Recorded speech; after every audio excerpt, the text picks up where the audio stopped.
People say a lot about our democracy. It's not over. We're going to expect more. Some say what they know. Is it that we deceive ourselves or not willing to discuss our differences? Others say what they think is right. The political will to effect that law is what we are lacking. It takes 3 persons to eat 15 naira bread. I disagree with you on that. Yeah. What are you saying? Immediately the president won election, he went to Britain. He has not gone to River State. He has not gone to Benue. He has not gone to this country. Join Kingsley Welenda Wali every Saturday on this station from 11 a.m. to 12. My name is Kingsley Welenda Wali. And the program is Democracy in Action on Today 95.1 FM. But Harcourt.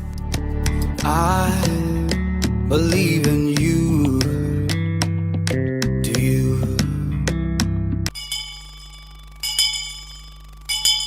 Hello, good morning, and welcome to Democracy in Action. My name is still Kingsley Welenda Wali. This morning on Democracy in Action, we'll be looking at the history, a part of the history of the Niger Delta struggle.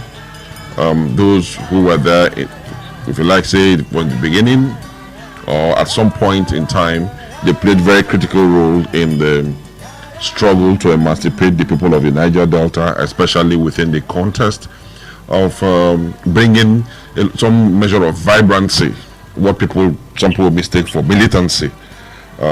They were there, they were practical in terms of activism. It wasn't armchair. They suffered some inconvenience. When they say one man's militant is another man's freedom fighter, or if you're a terrorist, you're somebody's freedom fighter. So not to waste our time, because we have so much, and I just pray that we'll have enough time to get at what we believe on Democracy in Action will be enough education for all of us this morning. It's no less a person than Elder, he wants to be known as just Elder Timmy K. Ogoriba. Timmy K. Ogoriba is an activist person, somebody who started activism right from youth. He was there when the IYC was formed. Even long before the IYC was formed, he was there, locked up at different occasions. In fact, I don't know whether to say it was something progressive, but was part of the team that invaded the government house in Yanagua, or Port Harcourt here rather, when we were in the same old River State. And they were locked up severally, but like they say, it's best from the horse's mouth. I'd rather call him Uncle TK, that's what I call him. Uncle TK, good morning and welcome to Democracy in Action. Good morning, my dear brother. How are you doing? Well, doing very well.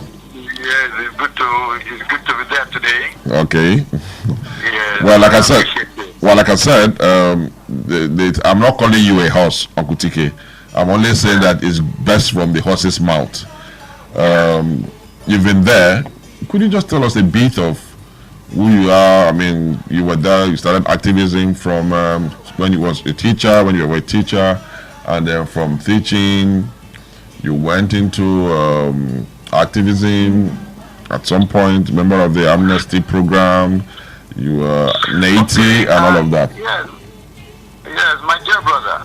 I don't know. It is important that some of these things that we have done much earlier than now must be told the younger ones, so that those of us that are growing older, when we go, they will understand why we went in and to do the type of things we'll be doing. We have also identified that no other person anywhere can take care of our interests than ourselves. So when we found out before, immediately after the amalgamation in 1914, Nigeria was put together, 1914, January 1st, and by 1939, Nigeria was put into different regions.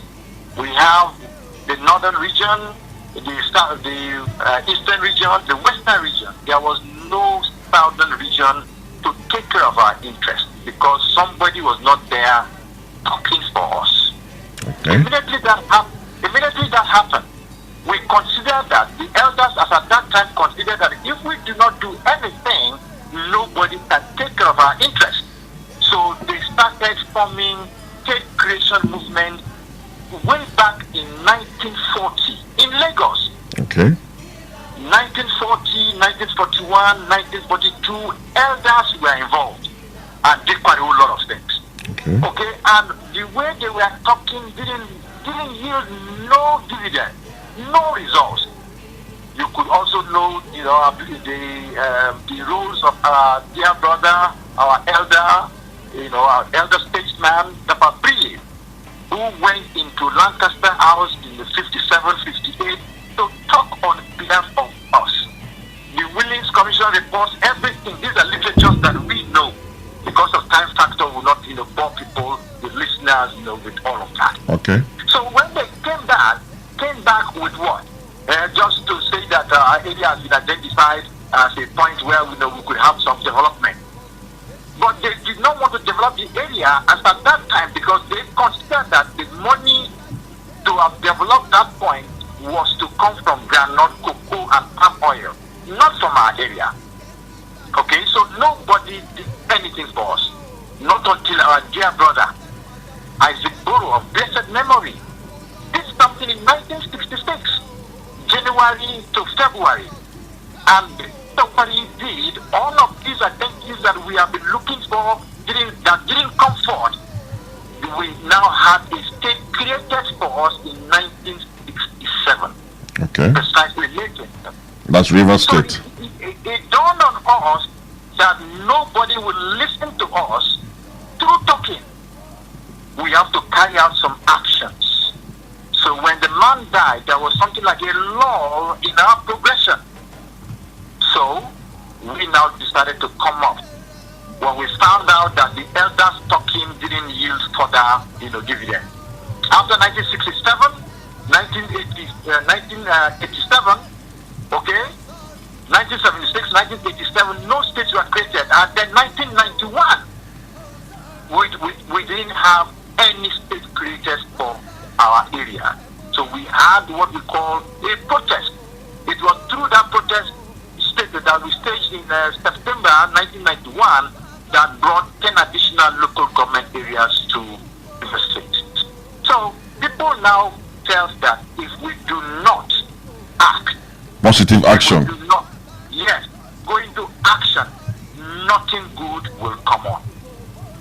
That was how, after the non-creation of or splitting of River State, elders, the youths alike, those of us that were available, very strong, we went on and did a lot of things until Bayelsa State was created in 1996. Okay.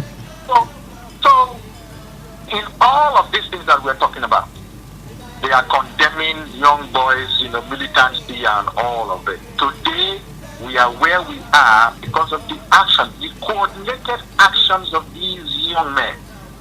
And we know where we are now. After which, there were so many persons that we are trying to put up, activities. We decided to streamline, coordinate all of these activities. So in 1998, we pulled so many youths to Kayama and came up with a Bible, a Just Struggle Bible called the Kayama Declaration. The literature is commonplace, and that is how we started progressing until 1999. Elections were held. Everybody knows its history, and they were not developing our areas. Therefore, by about 2005 down to 2006, 2007, men came up, corroborating IYC and INC. Men came up. Their activities brought down oil production to 700,000 barrels. And that, to the government, was a disservice because the funds they were having to develop the northern part and other areas, excluding us, was not enough. So what do? They initially thought that they were going to use military action. Okay? They failed. So it came down to sitting down for us and negotiate. Some of us now got involved. I led a team of the 10 men. We discussed until amnesty was granted in 25th of June 2009. After that amnesty proclamation, oil production now increased from 700,000 barrels to 2.6 million barrels. terms of funds, 700,000 barrels was about 4 trillion naira, a year. Then if you put it at 2.6, it was about 14 trillion naira. So if you have amnesty and you are using just about 100 billion naira to take care of amnesty and then continue to keep your oil production, then it will be better for you to start doing that. Currently, we have problems because they have decided to disrespect the amnesty that was put together earlier on. So we need to talk, we need to discuss. We want the money that are coming out of our area to be used in developing our places, like as they are using it to develop, other areas of the country. We are not saying that we want to get out, but if we need a rise, so be it. But right now, we are part of this country. We want our resources to be properly arranged, managed. We control what it takes, and if it is possible, contribute to the center. Those are the things that I think we want to do. You see, there are a lot of details to talk about because we know that we are confined by time. We just have to give a summary of the activities we have done so far. Okay, Uncle TK, thank you very much for the information you've given so far. There are two issues that I really want you to address, because in the course of your narrative, you were talking about our area, and one thinks that you were primarily concerned with the Ijaw area of the Niger Delta, because I didn't hear you mention anything about the other regions, other areas within the region. If you remember, the great Ogoni nationalist or patriot, Kenwule Sawiwa, was equally involved in the struggle. So I want you to possibly draw a line or tell us how you've been able to work in synergy with that history.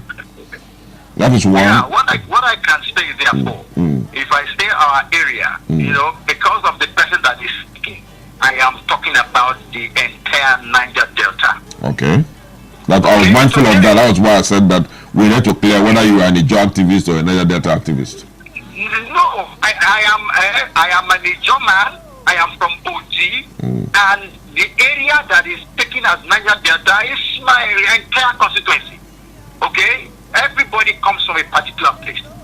OG is in Bayelsa. But we have a zone territory spanning from Ondo State to Akwa Ibom. Okay? So all of that area is Niger Delta. Nobody can talk about differently about Ken Saro-Wiwa. Ken Saro-Wiwa, as I can tell you, gave us the tone for this second stage of our activism. Okay? It was Mossop. It brought about Mossop, and those of us that are from the side fashioned it after Mossop and called ourselves Mossian. What does a Mossian mean? Yeah? What does Mossian mean? Mossian means Movement for the Survival of the Izo Ethnic Nationality in the Niger Delta. Okay. Yes, that is the meaning. Okay. And like we said, any person initially, they did not want to develop our area, the Niger Delta area, when they came back from Lancaster House and Tafabriye gave a minority report. Because they felt that nothing good was going to come from the Niger Delta.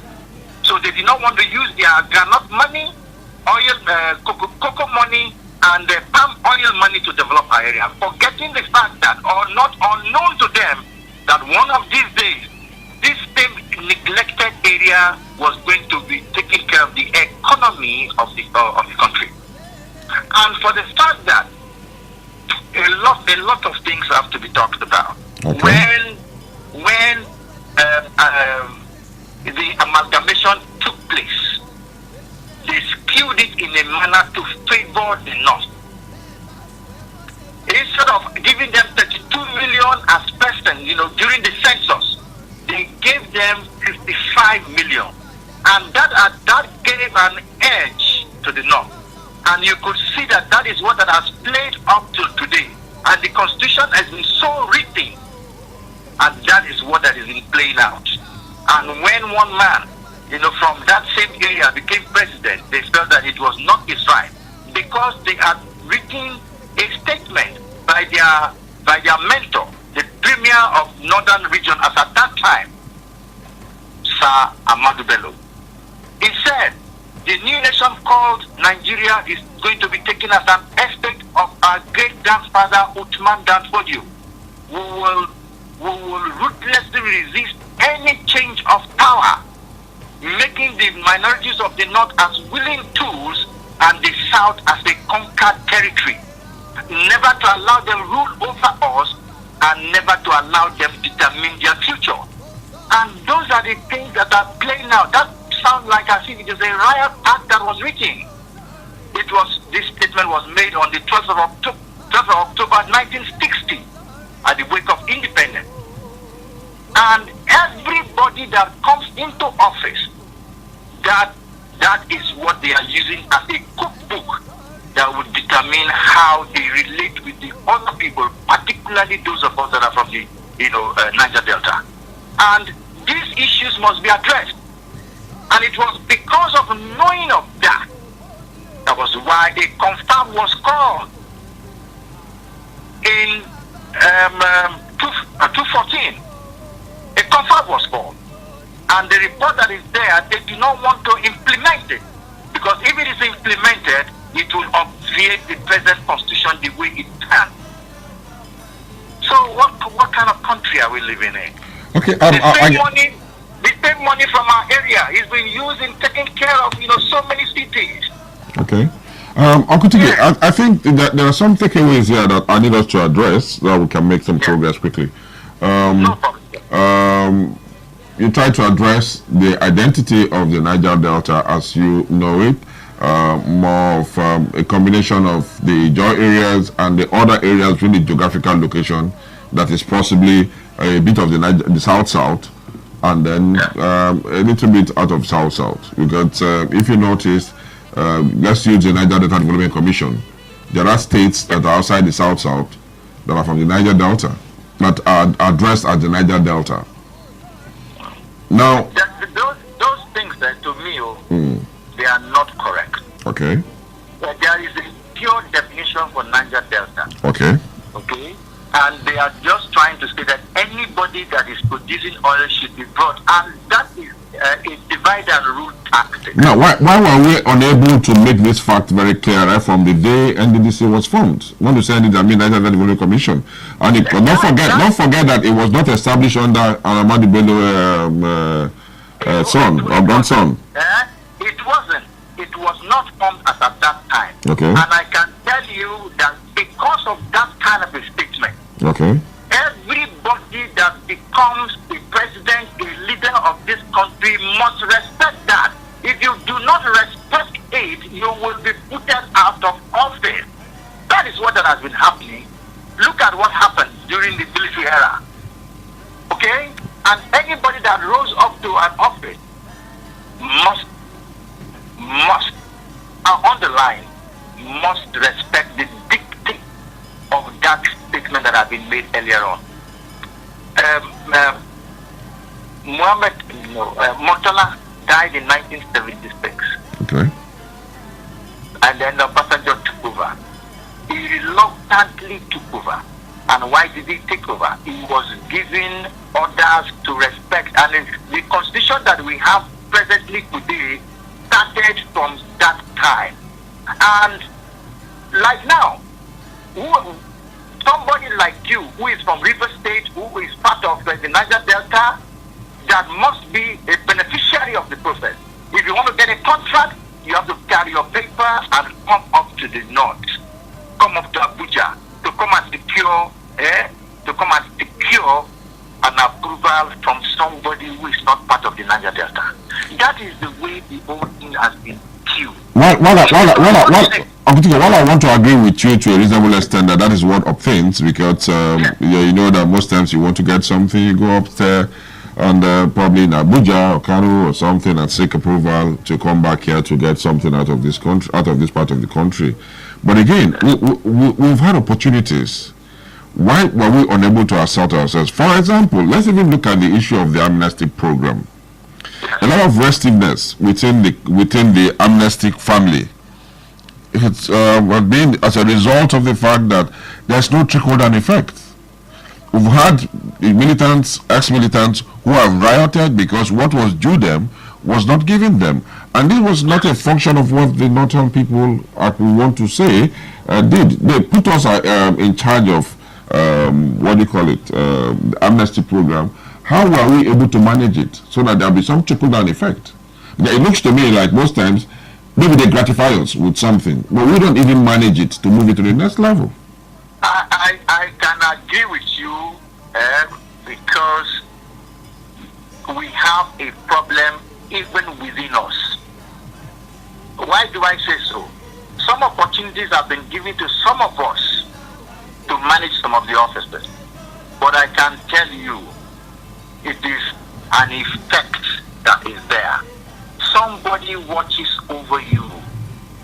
And you must play the game the way the man who has given you that office will want you to do it. So it becomes a problem. There is a big brother that is watching over your activity. Well, Uncle Chike, you have an opportunity to of course, you are in a position to even bother look more about the big brother is looking, but you said no, you were going to get the things done right. So what's stopping the other leaders from saying no to this big brother thing and try to do things that are right for the region? Because if you looked at the allocations that have been coming to it might not be what we want. It might not be what we deserve. But something has been coming. What have we been able to do with it? That is why I said that yes, the human factor is there. Okay. And to a very large extent, many of the persons that we have had as leaders, particularly when we had democracy from 1999, yeah, many of the governors, have been determined by these same persons that are outside of our region. We are in the public domain. Some of the things cannot be so stated. I can tell you, I can use my state, Bayelsa, as an example. Okay? So many persons that have come on there. And when the monies come, instead of them to use the monies very properly, they are trying to satisfy the man or the people that made him to become whoever he is, the governor. So money that would have been used in our area to develop the places, will be given out. We can have some exceptions. Look at Akwa Ibom. You cannot compare Akwa Ibom with my state, Bayelsa, because the man decided to do some of the things he did willingly. Because he says if he doesn't do it, no other person will come and do it with the monies that are coming. Some funds that are coming to our place have been misappropriated. I can tell you that. We cannot lay the blame totally on persons that outside are the region, that are overseeing our activities. I can tell you that. So, what we can say therefore right now, if there is another election that is coming, the people should rise up. We are docile. When they give you 110 naira to go and vote for Mr. X, who is not viable, you just take it and you go to regret at home. Can we therefore now put up a system where the people will be properly educated, that they must go for credibility, not mediocrity, and not somebody that can give them funds today, and by tomorrow he can use their funds that, you see, I don't know. Well, we'll come back to this issue because actually it's quite important and instructive that we address that issue.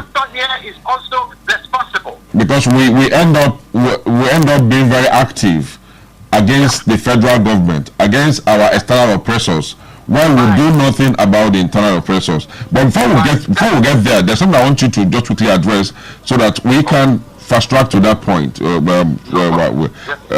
Take a practical example. Ken Saro-Wiwa fought for the cleanup for Boni, fought for the exploitation that the Gonis were made to go through without raising a machete. He didn't raise any army. Today, there's some semblance penitence from the federal government. Now, using the Ken motive of non-violence agitation, do you think our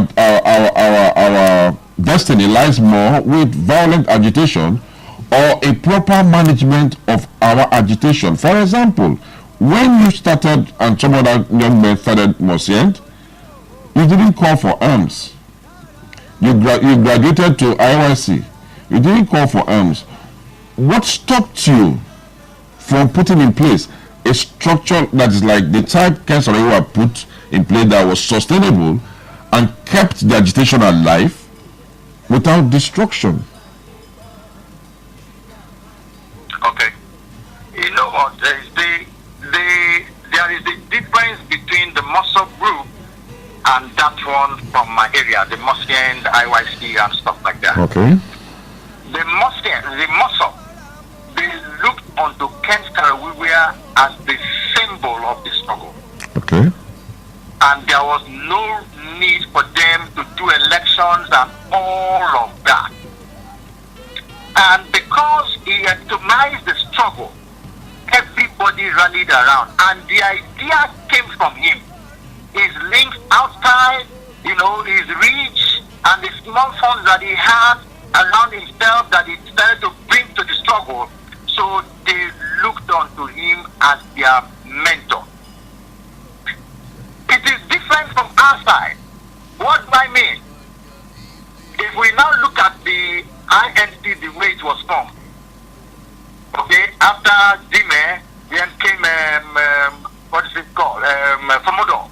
After Fumodo, Koko took over, okay, and from then on, elections have been causing problems. So there is no one ideology put together for continuity. When a person comes on today, tomorrow he is removed, and as he's being removed, whatever he decided to do yesterday goes with him. So the problem is with us. That is what I'm trying to say. Okay. Okay? We do not want to recognize institutions. We think about what we think that we are using the offices to gain. Okay. And it is not correct.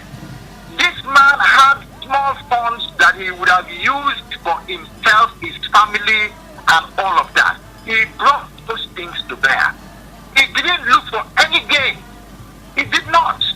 But certain persons that are coming up in our areas and the struggle right now, they are using those positions to amass wealth.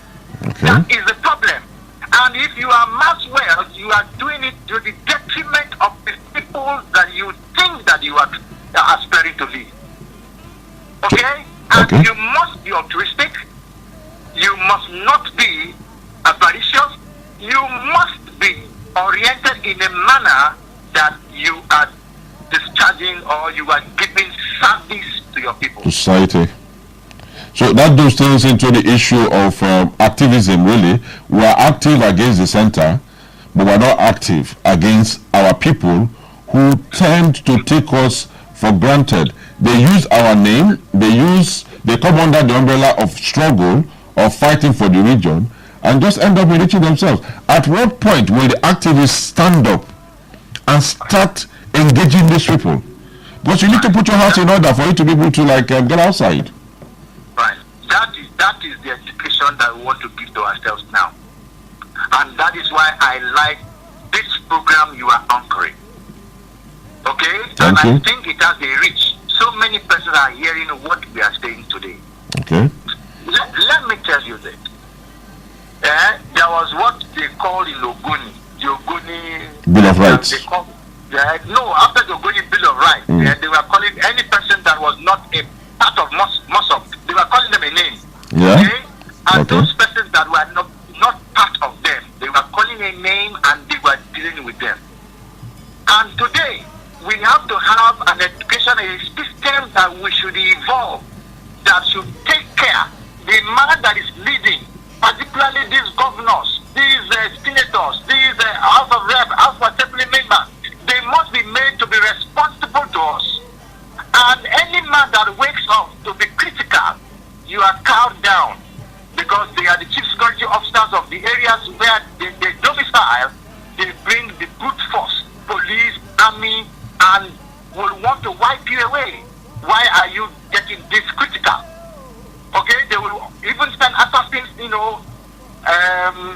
to be after you.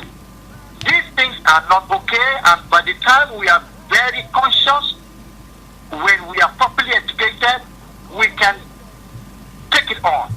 Therefore, the bodies that we have in our respective areas must have as part of their constitution to say that we are going to be the watchdogs of whoever that represents them, because the few things that we have experienced have been to our own detriment. Yes, because let's take for example now Kutike. In the part of the claims of the Niger Delta groups, or some of the issues they have with the federal government is the issue of the PIB, Petroleum Industrial Bill, and they talked about when they removed the section that said something from the oil pressure oil companies operating within the region. Some money should be going direct to the communities. But already we'll have a situation where the things that come to the communities, that come to the states, some people just sit down. So as somebody with a history of activism, in definitive terms, I'm not talking about pontifications now, in definitive terms, what are you doing in collaboration with others to make sure that all of this struggle, all of this pain we are made to go through? Because sometimes some things happen, the group suffers, the region suffers. For example, right now we have a situation where the oil is dropping, the oil production is dropping, then it's of course affecting the allocations to the states. So you have governors who are worried more about the allocation than the long-term strategic interest of the region. What are you doing? What are you going to do to ensure that money does not come, or you don't solve a problem? I don't even know whether there's any part you are involved in trying to resolve this issue. Now maybe you tell us, maybe you not tell us. But if this thing comes to fruition, there's some result. What are the guarantees that it won't be the same old story? My brother, it is very difficult for the situation to change. It will take a very serious spirited effort by me and people that understand the situation. We have taken the struggle to the level where you can only be recognized based on the monies that you can control. Because of politics, you can be respected only when people come around. By the time they are going away from you, they have funds that you can give to them. You cannot, as an ordinary person, cause anybody, because we went far. We went very far when money has not been so displayed. Yes, I know that, for example, as Igboro did all he didn't ask for money from anybody, he didn't acquire money. I'm not trying to gratify you or flatter you here, but I'm aware that somebody like you, somebody like Dr. Felix Todolo, these were people, but you hardly hear their names today. If you talk about people, the Niger people praising people who have worked, you don't hear such names. They have relegated us to the background completely, because if our voices are still very strong, we will be the police of the area, and nobody wants that because of the personal gains they want to make, and that to us is not proper.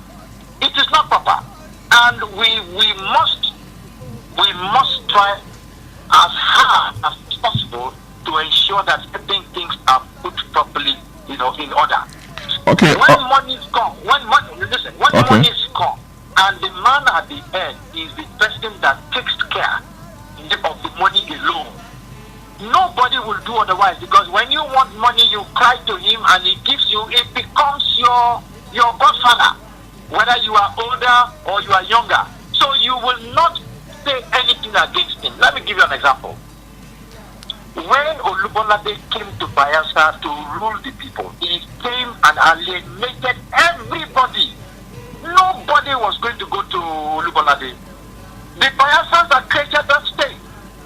So in my viability, with my coordinated efforts and these young men who believed in our cause, as at that time, because politics had not come, we walked around, we wrote 15 letters against Olubolade. One of the letters sent him, to detention, kind of, for 2 days. By the time he came back, he got angry and arrested me. That was when I was in government house until the young boys came to release me from Peterman. Okay? If we were doing those things as of yesterday, why are we not able to do them today? Because the people that are the head of affairs have polarized the system. They have put up young men that will now be vanguards because they are giving them, pittances here and there. That is the difference. So hunger is a challenge to the struggle. Yes, and if we make it, because no other person, initially when we formed the Mossen and few other things, we thought that our problems could only be solved by people that are outside. So we wrote our charter and sent them to all the embassies around the world. But nothing happened. The few things we have got are based on the personal struggles we put on. Definitely. So whatever that is happening today, if we want to get them corrected, it will be within us, and it is those of us that are here that will get those things corrected. Okay, so the young boys should be cautious enough. Okay. We need to get people involved now so that we'll hear what they have got to say. For those of you who are listening, I have with us here Elder Timmy K. Ogoriba, Niger Delta activist, a former member of NAITI, a director of NAITI, active in the amnesty program. In fact, he's been there and he's been here. We're talking about the Niger Delta history of the struggle as it affects especially the Izo area that stretches across the entire Niger Delta region. You can join the discussion by calling or making your contributions on 0815-5951-951, 0815-5951-951, 0817-000951, 0817-000951, 0810-951-0951, 0810-951-0951, or send your text messages to 0701-933-9962, 0701-933-9962. Hello, good morning. Good morning to you. Good morning, sir. Your name and where you're calling from, please? My name is Ken. I'm calling from Port Harcourt. Okay, please go ahead quickly with your question or contribution. Make it snappy because we don't have that much of time. Okay, sir. Sir, you see, this person who you anchor on a telephone call have a spiritual argument than any other person who can ever come to tell us anything, because this man really know what he's saying. I really commend him for that. I mean to say. Very much. Sir, you see, you always bring in issue of Ken Saro-Wiwa in a peaceful manner of agitating. But you also tell us that Ken Saro-Wiwa, for me, if Ken Saro-Wiwa has the capacity to face the oppressors by using arms, I don't think he will go in a peaceful way, in a way that he was killed. Because he has seen himself that he's not capable of taking out against the oppressors, which is the federal government of Nigeria. That's what I'm lying to. Okay. Because, you see, for me, you also tell us that Ken Saro-Wiwa said why he did not join the Biafra struggle because of his environment, his open environment. They overrun them within 1 hour. That's the reason why he chose to go in a peaceful manner to get what he wants. Okay, thank you. Now, the intention of the Avengers who have also taken arms to fight for their struggle. I think if you watch the comments of the federal government of Nigeria, if they have overrun them and killed them, they will not go into peaceful negotiation. You understand? So what you're saying in essence that this government understands only the language of violence. They understand only yes sir. Okay, thank you very much. I still have something to say. Please make it quick because we have other people who want to contribute to. We have just less than 20 minutes to go. Okay. You see, the federal government the Avengers choose to take that way because if they go in a peaceful way, federal government will kill them. Thank you very much. Okay. Hello? Hello? Yeah, please, your name and where you're calling from, please, quickly. Hello? Hello? We lost that. Uncle Dike, I'm sure you heard the last caller. He was talking about that this government understands only the language of violence. Yes, you see, it is because of the experiences we have had over time that has caused the problems the way they are. All right? And nobody wants to be violent. No matter how violent you think that you are, for you to get peace, you have to sit down at the round table conference to talk. At the end of the day. And if there are opportunities like that, why don't you talk and, forget about the spilling of blood? Like if I started, 1939, there was a regionalization in this place. Nobody talked about, giving us southern region. Okay? It was because somebody now decided to do slow agitation with some, element of violence. Okay. And why would it be that way? Okay. Nobody wants violence. Okay, hello? Hello. Yeah, good morning. Your name and where you're calling from, please. Yeah, teacher from Port Harcourt. Yeah. Okay, please go straight to your question or contribution. We'll have just 1 minute for you, please. My contribution, I have to appreciate you too by bringing this man. And another thing, I have to appreciate him. Truth is bitter, but even the Bible says you will know the truth, so will set you free. Okay. Truth is bitter. Like the question you asking, people like him who are actually moving in a peaceful manner. I think it's time that their voice, even just like the last caller says, peaceful. As far as we did it, how many years after? Yes, the peace did not come. Many of his generation has died, and now the cleaning will take about 30 years or so. Okay. Before the generations is fighting for will all die. You understand? But the issue here is that let people like this that you brought today, IQ Briggs and whatever, those of them who are here, begin. I have said it some time ago that it is the constitution and politics that is the weapon the region of the north is using. And plus the letter, I have heard about it, I have heard it, even the comment from the former premier, the first premier, what's his name? I heard him clearly said it, and that is what they are going, and that's their handbook. Okay. Plus the constitution they gave us currently. Thank you. And that national conference issue, they want it to die finally, because that one would have been the thing that should correct something in Niger Delta. Okay. I pray that these people will continue. Galvanize yourself, don't fear, and let's see whether following it easily will help to do something in this area. Okay, thank you very much. Hello? Hello, Uncle Tike. You just heard the last caller. He was talking about the reason why people like you should be more vocal than you have been. It doesn't serve the region any good for you to be despondent, to say, oh, you have not been recognized, or that people are not.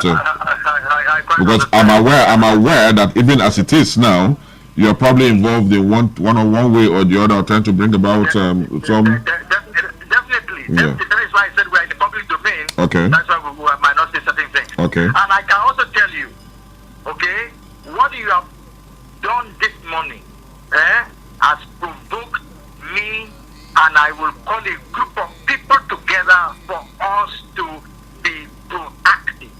Okay. I can tell you. And you will be used as one very serious anchor to ensure that we put all of this together. Then even if it is what we call an NGO, we will put ourselves together. And all the people that have been active, we must be the police of our region, so that whatever funds that are coming there, we must use them to address our issues. And when they are not enough, collectively, we will all go out and source for these funds for to take care of our area. Thank you. Well, let me just quickly confess, I'm a rabid capitalist. So whatever position you want to, what role you want me to play, I'm going to make demands for. No problem. I appreciate you. Quite frankly, I think some of us feel that it's one thing for all of this struggle. People are going to die. Some young men are going to get killed. And like the last caller said, it took how many years for Saro-Wiwa, for whatever he was fighting for? In fact, not just whatever, a fraction of whatever he was been fighting for. Yes, it's okay to say some billion naira or dollar has come into Ogoniland for cleanup, but there are other issues.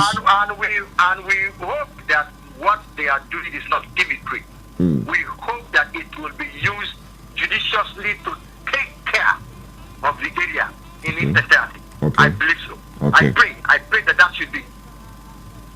Now, do you think, talking from your vantage position, talking from your vantage position, are we to expect that this whole issues of the violence in the system, which of course is not, nobody, like you said, nobody just sat back and started to visit the system with violence, that what the tension will have today will be easy enough in no time so that we can have a much more civil and sane environment, to the extent that when this matter is resolved, people get involved. Yes, I can tell you. Just 1 second. There's a call here, so you can take the 2 at the center. Hello, good morning. Good morning. Yes, sir. Your name or where calling from, please? My name is Frank, aka Madiba. Madiba, okay. Yes. Okay, contribution, please. Yes, I will please beg Uncle Teller to please tell us when the Kayama Declaration and Ogoni Bill of Rights, which one took place first? Let us please educate us. No, he has said that earlier on, that most of the things they did then as Mosi and RIC were inspired by what Ken Saro-Wiwa was already doing. He has said that earlier on. Uncle Tike, are we on the same page? Excuse me, that the Kayama Declaration and the Ogoni Bill of Rights, that the Ogoni Bill of Rights came first. Well, let me not make any presumptions here. Uncle Tike, our caller here is asking if between the Ogoni Bill of Rights and the Kayama Declaration, which one came first? Except that he didn't hear me well. If he heard me well, I said by the time Mosken was formed, we fashioned it after what Ken Saro-Wiwa was doing in Ogoni, Edin Muscle. Okay. And therefore, Ogoni Bill of Rights was before the Kayama Declaration. Kayama Declaration, Ogoni Bill of Rights was about 1991. Then Kayama Declaration was put together on the 11th of December, 1998. We are not contending, All that we are saying here is that Ken Saro-Wiwa let go, but the spirit lives on. Just like Isaac Boro. Bearing to our struggle today, very serious. Nobody's going to contend that. Hello? Hello? Okay, we're fast running out of time, and like I was saying, are we supposed to hope that sooner than later? Hello? Yeah, the only thing I can tell you, my dear brother. Uncle please, sorry, I'm going to interrupt you one more time. Our program is interactive. We want people to get to ask clarifications. There's somebody on there. Hello? No problem. Hello, sir. Yeah, hello, good morning. Your name or where you're calling from, please? My name is Ken. I come back. I think network cut me off. Okay. But see, we don't have that much time. Just in 30 seconds, say what you want to say, please. Yes, what I'm trying to say, I still stand on what I'm believing. You see, the support of the federal government on Niger Delta agenda is because they have tried this forceful way to disorganize the boys that are doing that thing. They did not succeed. That's the reason why they are coming for the... We agreed on that. Assuming they have the way to destroy those boys, you will not hear the issue of negotiation right now. Thank you. Okay, thank you, Ken. Uncle Dike, just before you go, hello? Yes, sir. Is there somebody there? Somebody sent a test. They said, Niger Delta, what do we really want in Nigeria? The NDDC is there. Ministry of Niger Delta is there. One thing we should know or understand is that the eastern region of Nigeria during the pre-colonial era was in nature, where we have everyone for himself, and the northern region of Nigeria was practicing central system of government. So how do you expect this different kind of Homo sapiens? I'm sorry, I'm not ready to go through that because it's the language is a bit obscene. So Uncle Tike, like I was saying, how do we guarantee that our efforts, agitations, the young men who are probably going to lose their lives in all of this, because whether you like it or people are going to die in both ways, either as the agitators or even the agents of government. How do we ensure that they do not die in vain, so that the agitation that Azigboro started, that was continued by Sarawiwa, that was continued by people like you, people like Dr. Felix Odolo and others, do not go in vain? Okay, the only thing I can say, some of us, like somebody mentioned there, some of us have been too quiet. Okay, and we have literature around us. So what we just have to do, like this program that you invited me to come and be part of, you have agitated me well enough, so we will all run around. One thing, whether we like it or not, if there is violence, both sides will suffer casualties. Okay. And we want to reduce that one to the barest minimum. Like as I said, whether there is violence or not, at the end of the day, you will still come back to sit together. So we are planning to give ourselves the next 2-3, maximum of 2-3 weeks. And I think we will come back to this radio and tell the world what we have been able to do. That will be very wonderful, because we'll be glad to host you here. Definitely. We will want to do that. So within this 3 weeks period, we will make contact. And when the results come, the people that will be overseeing the funds that come into our areas must be people that are altruistic, must be people that are nostalgic, people that will know that my people have suffered. Then you must have the history of our struggle, where we are from to where we are today, at the back of your mind, at the tips of your finger, so that whatever you are doing will be proactive well enough, so that the people will be the greatest beneficiaries. What is democracy? Democracy is a government for the people, by the people, and all of that, and that you will attract development to your people. So we have to live within the tenets of democracy and ensure that we are better off than yesterday. Thank you, sir. Thank you, Uncle Tike. This station is Democracy Station. It's today's FM 95.1. Here we preach democracy. Here we preach the education of democracy, because we believe that democracy remains the best form of government, and anything that is likely to affect democracy and democratic gains, we will speak up against it. We are hopeful and believing that sooner than later, the agitation for our rights and good governance will take a front burner, so that we don't just end up with the impression that everybody from the Niger Delta is violent, or that the Niger Delta is just about violence. Even when you had the IRA, black separatists and all of them, you have people who presented the intellectual front, the political front, and the people who were there to say, look, you're not listening to us, or we'll force you to listen to us. So in summary, we are believing that sooner or later we'll get there. Thank you very much, Dr. Tike. Your last word, please. Thank you. I appreciate you. I appreciate you. Thank you very much. Thank you for taking our time. For those of us out there, you heard him. It's a continuous discussion, and it never ends, because democracy is about us, and we're about democracy. Here on Today FM, we preach it, we talk about it. We virtually feel that everybody has a role to play in defending and protecting this democracy. Thank you. My name is still Kingsley Wanendawali. I hope to be here same time, God willing, next week, and we'll be talking about democracy. God bless you. Have a wonderful day. Good afternoon.